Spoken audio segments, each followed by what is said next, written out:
आपके अधिवेशन की चर्चा चारों तरफ हो रही है। चर्चा इसलिए कि झारखंड मुक्ति मोर्चा ने ये तय किया था, साफ किया था कि इस अधिवेशन में वह कानून के खिलाफ प्रस्ताव लाएंगे। क्या रही स्थिति पहले दिन? देखिए, कई एक राजनीतिक प्रस्ताव, संविधान संशोधन के प्रस्ताव सदन के सामने आया और सदन में उस पर चर्चा भी हुई। बहुत तरह के ऐसे बिंदु थे। उसमें वक्फ कानून जो केंद्र की तानाशाही सरकार ने बनाया है अपने कुछ निहित उद्देश्यों की पूर्ति हेतु, हम मानते हैं कि वो अनुचित है, अप्रासंगिक है। कई एक ऐसे दूसरे मुद्दे थे जिन पर केंद्र की सरकार को बात करनी चाहिए, परंतु ऐसे अप्रासंगिक विषय को उठाकर और उस पर कानून बनाकर कानून थोपने का काम राज्य सरकारों के ऊपर, ये गलत है। इस पर प्रस्ताव आया है, प्रस्ताव पर चर्चा भी हुई है। अब आगे पार्टी अपना निर्णय लेगी। क्योंकि जन भावनाएं हैं, हमारे कार्यकर्ता की भावनाएं हैं कि वक्फ का जो कानून बना है वह उसका विरोध होना चाहिए और उस पर मुझे लगता है आज कुछ निर्णय पार्टी लेगी। आपके सरकार में मंत्री हफीजुल हसन, उनके इस बयान पे काफ़ी हंगामा मचा हुआ है। उन्होंने सफाई भी दी है कि जब मैंने कहा तो वो सबके लिए था। मैं मंत्री हूँ, मैं संविधान मानता हूँ।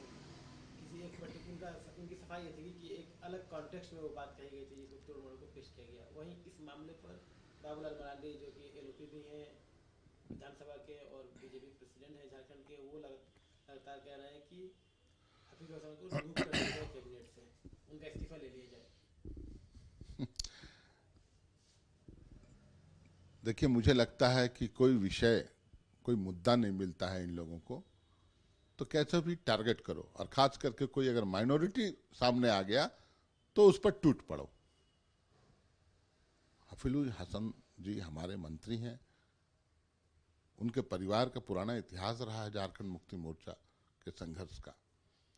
उन्होंने जो कुछ बोला, मैं भी आपके कैमरे के सामने ये बोलूं कि मेरे दिल में भी वेद और पुराण है, मेरे दिल में भी हनुमान चालीसा है, हमारे आराध्य देव बजरंग बली हमारे दिल में है, और हाथ में संविधान लेकर मैं चलता हूं। यह कहने का साहस तो कम से कम उस व्यक्ति ने किया।